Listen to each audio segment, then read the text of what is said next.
শুভ সকাল বন্ধুরা। তো তোমরা সকলে কেমন আছো? আশা করছি সকলে বেশ ভালো আছো, সুস্থ আছো। আজ নতুন একটি ঝলমলে ব্লগে তোমাদের সকলকে জানাই অনেক অনেক ভালোবাসা। আজকে হলো সোমবার, এখন ঘড়ি কাটাতে জানো কত সময় হয়েছে? এখন কিন্তু ওই 8:30 মতো বাজে। তবে আজকের ওয়েদারটা সকাল সকাল বেশ ঝলমলে বেরিয়েছে। আর সঙ্গে দেখো তোমাদের সঙ্গে জিনিস একটা শেয়ার করলাম। সেটা হচ্ছে আজকে সকালের ওয়েদারটা ভাবলাম তোমাদের সঙ্গে শেয়ার করি। সেটা হচ্ছে আকাশটা এতটা সুন্দর লাগছে দেখতে, যেটা তোমাদের সঙ্গে না শেয়ার করে আর পারলাম না। তো সেই ক্ষেত্রে তোমাদেরকে একটু দেখিয়ে দিলাম, ভীষণ সুন্দর লাগে জানো তো। আর যখন দুর্গাপুজো হয় তার আগের সময়টায় আরও বেশি ভালো লাগে। যাই হোক, সকাল সকাল সমস্ত কাজবাজ আমি সেরে নিয়েছি। সকালের কোনো কিছুই, সকাল বলতে এখনও সকাল রয়েছে, তবে সকালের আশিবাসি কাজ কিছুই তোমাদের সঙ্গে শেয়ার করিনি। আজকে জানো তো ঘুম থেকে উঠেছি ওই 6টা 15-র দিকে। তবে এর মাঝে সমস্ত কাজবাজও সেরে নিয়েছি। সঙ্গে তো আরেকটা জিনিস, সেটা হচ্ছে রান্নাটাও আজকে সকাল সকাল না আমি করে নিয়েছি। আজকে সকালে জানো কি রান্না করেছি? আজকে সকালে আমডাল করেছি, তার সঙ্গে আলু সিদ্ধ দিয়েছি। একটু আমডালের সঙ্গে আলু মাখা হলে ভীষণ ভালো লাগে খেতে।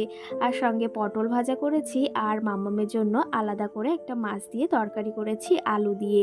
তো আজকে সকালে এই রান্না করেছি, চটপট করে রান্নাগুলো সেরে তারপরে এই যে জামা কাপড়গুলো ধুয়ে দিয়েছি। আজকে বেশ কিছু জামা কাপড় এখানে ধুয়ে দিয়েছি, ওই সাইডেও কিছুটা মেলবো।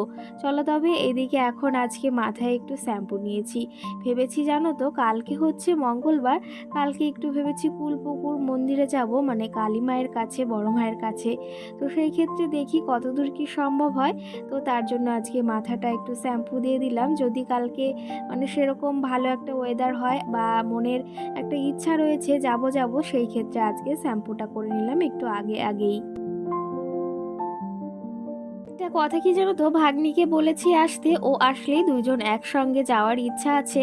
তবে ও দেখি এখন কি করে, একদম ও শিওরভাবে বলতে পারছে না ও আসবে কি না। আর আমি জানো তো একা কোথাও অতটা বেরোই না তো। আর বিয়ের আগে তো একদমই বেরোনো হতো না, শুধু স্কুলে সঙ্গে ওই ড্রয়িং ক্লাসে যাওয়া হতো, আর সঙ্গে কিন্তু ওই বাজারঘাটে মাঝে মধ্যে যাওয়া হতো। তাছাড়াও আদার্স কোথাও আমি কিন্তু একা কখনোই বেরোইনি।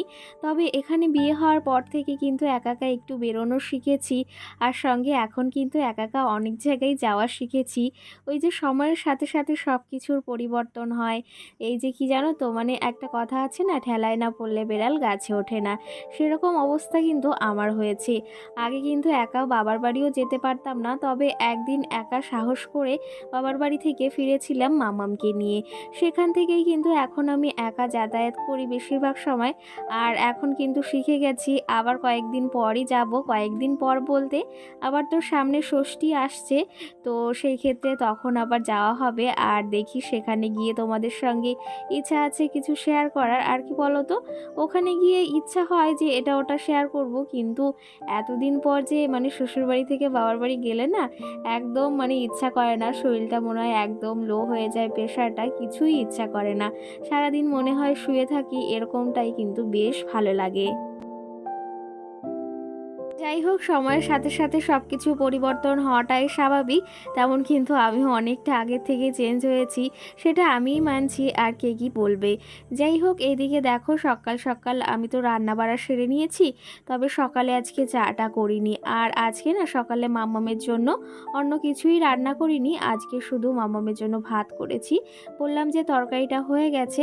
আর এখন যেহেতু আমি জামা কাপড়গুলো মেলে দিয়ে এসেছি, ভাবলাম তাহলে আমার জন্য একটু কাউ মিল্ক দিয়ে এখন একটু চা করা যাক। কারণ এমন একটা অভ্যাস হয়ে দাঁড়িয়েছে, এখন একটু কাউ মিল্ক দিয়ে চা না খেলে না সকালবেলা বেশ ভালো লাগে না। আর এই যে দেখো রান্নাঘরটা এখন যেভাবে গুছিয়েছি, তোমরা অনেকেই বলেছো দিদিভাই খুব সুন্দর লাগছে। আর জায়গাটাও অনেকটা বেশ বড় মনে হচ্ছে, সঙ্গে অনেকটা জায়গাও দেখা যাচ্ছে। সত্যি কথা বলতে হ্যাঁ, অনেকটা জায়গা বেরিয়েছে। এই পাশের যে ড্যাকটা ছিল না, সেটাতে অনেকটা জায়গা দখল করেছিল, তবে এখন সরিয়েছি, এখন বেশ খানিকটা জায়গা বেরিয়েছে। আর আমার রান্নাঘরে কাজ করতেও বেশ ভালো হচ্ছে।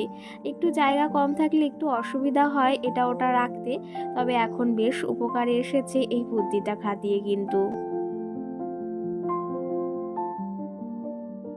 সকাল সকাল রান্না বাড়াটা হয়ে গেলে না অনেকটা চাপ কম থাকে আর বেশ নিজেকে একটু নিলিবিলিও ফিল হয়।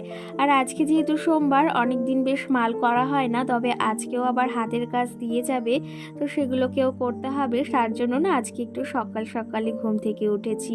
যেদিন একটু মাথায় প্রেশার থাকে যে কাজ রয়েছে আদার্স একটা, তো সেই ক্ষেত্রে সেই জিনিসটা পাঠাতে হবে, মাথায় কিন্তু অন্য একটা চাপ থাকে।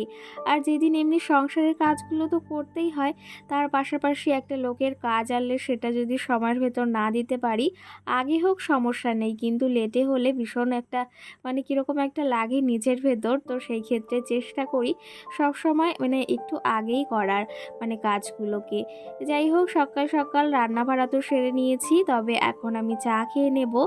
আর এখন কিন্তু বেশ খানিকটা বেলা হয়ে গেছে, এখন অবধি মামাম সোনা তবে ঘুম থেকে ওঠেনি, তোমাদের দাদা ভাই উঠে গেছে। আর ভাবলাম এখন আমি চাটা খেয়ে নিই একটু নিলিবিলি বসে, এরপরে মামাম সোনাকে আবার ডাকতে হবে, কারণ বেশ খানিকটা বেলা যেহেতু হয়েছে, ওকেও ঘুম থেকে আবার ওঠাতে হবে।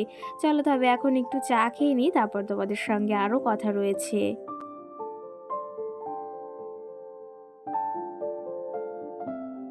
দেখো, তোমাদের সঙ্গে কতই না গল্প করে ফেললাম, অনেকটা কাজও এগিয়ে নিয়েছি। যেহেতু চুলটা একটু ভেজা রয়েছে, সেহেতু চুলটা কিন্তু ছাড়াই রয়েছে এই গরমের ভেতর, তাও মাঝে সাঝে একটু বেঁধে নিচ্ছি।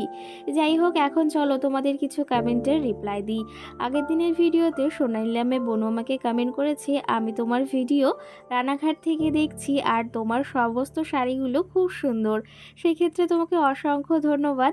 আর আমি মানে ইচ্ছা আছে তোমাদেরকে যে খুব তাড়াতাড়ি একটা তোমাদের আমার কিছু শাড়ি কালেকশন দেখাবো, যেগুলো আমার একটু বেশ ভালো লাগে, তো সেগুলো তোমাদের সঙ্গে শেয়ার করব। তোমাদের কি মতামত সেটা অবশ্যই একটা কমেন্ট করে জানিও কিন্তু।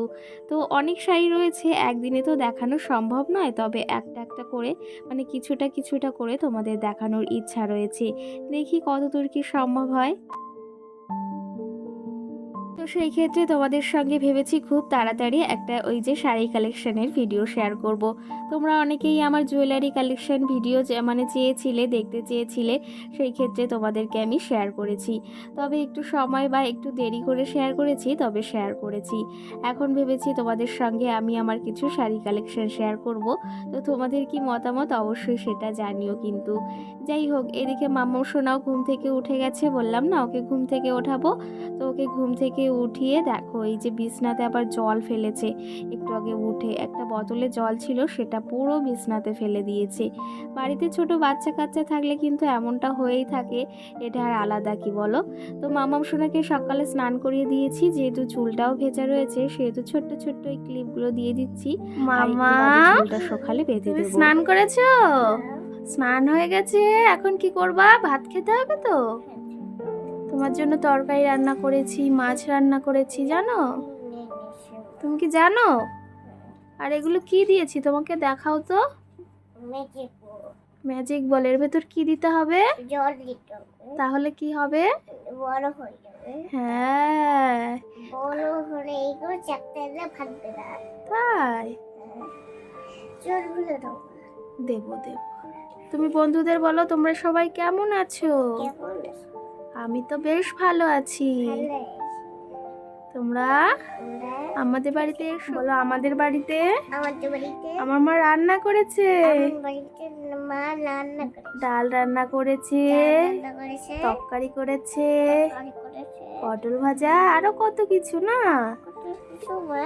হ্যাঁ, ছোটতে কি আজকে কিন্তু আমার মামাম সোনার সকাল সকাল স্নান হয়ে গেছে, কালকের মতো 10টার সময় একদম স্নান কমপ্লিট। এখন ওকে খাওয়ানো হবে, তারপরে আমিও খাওয়া দাওয়া করব। তো চলো তবে তোমরা দেখতে থাকো। মাম্মাম টাটা দিয়ে দাও সবাইকে, ওই হাত দিয়ে না। হ্যাঁ, টাটা টাটা মামা।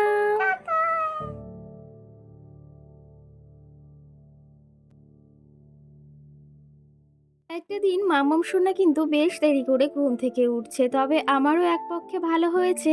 কি জানো তো, একটু দেরি করে ঘুম থেকে উঠলে আমি সমস্ত কাজগুলো ভালোভাবে সেরে নিতে পারি। আর ও যদি ঘুম থেকে উঠে পড়ে তখন একটু সমস্যাই হয়ে যায়। যাই হোক, ও সকাল সকাল ঘুম থেকে উঠেছে তো, আর সঙ্গে আমি স্নানটাও সেরে দিয়েছি, কারণ একটু বেলা করেই উঠেছে।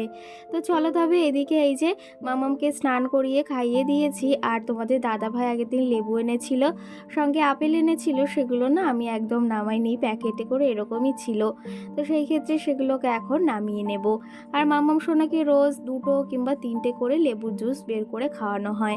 তবে এখন এই যে একটু গরমের সময় না ওদের একটু লিকুইড জাতীয় খাবার দিলে বেশ ভালো হয়। আর সঙ্গে 2টো আপেল এনেছে, জানো তো বেশি আনলে ওই আগের দিন আপেল এনেছিল সেগুলো একদম নষ্ট বের হয়েছিল। আর সত্যি কথা বলতে কোনো একটা জিনিস পয়সা দিয়ে কিনে সেই জিনিসটা যদি নষ্ট বের হয় ভীষণ পরিমাণে আমাদের কিন্তু গায়ে লাগে। কারণ আমাদের 2টো টাকা বা 1টা টাকা ইনকাম করতে কিন্তু ভীষণ পরিমাণে প্রত্যেকেরই কষ্ট হয়। তো সেই ক্ষেত্রে এই যে কষ্টর জন্যই কিন্তু আমরা মানে কি বলবো, একটা পয়সার জন্য কিন্তু আমরা সারাটা দিন কতটা কষ্ট করি। আর পয়সা ছাড়া আজকাল কিছুই কিন্তু হয় না। অবশ্যই ভালোবাসার প্রয়োজন আছে, কিন্তু পয়সা ছাড়া কোনো জিনিস কিন্তু হয় না। পয়সার ভীষণ পরিমাণে প্রয়োজন। তো সেই ক্ষেত্রে পয়সাটা না থাকলে না তোমার কারোর কাছে দেখবে দাম থাকবে না। সেটা তুমি মা-বাবা বলো বা সন্তান বলো, যাকেই বলো না কেন। পয়সা থাকলে সবার কাছে তোমার দাম আছে। আর পয়সা না থাকলে তোমার কিন্তু নিজের স্বামী বা নিজের বউর কাছেও তোমার দাম থাকবে না। এটা মানে অনেকের হয়তো খারাপ লাগতে পারে, তবু কিন্তু এই কথাটা বাস্তব যে পয়সা ছাড়া আজকাল কিছুই হয় না। তবে ভালোবাসারও প্রয়োজন আছে, তবে পয়সারও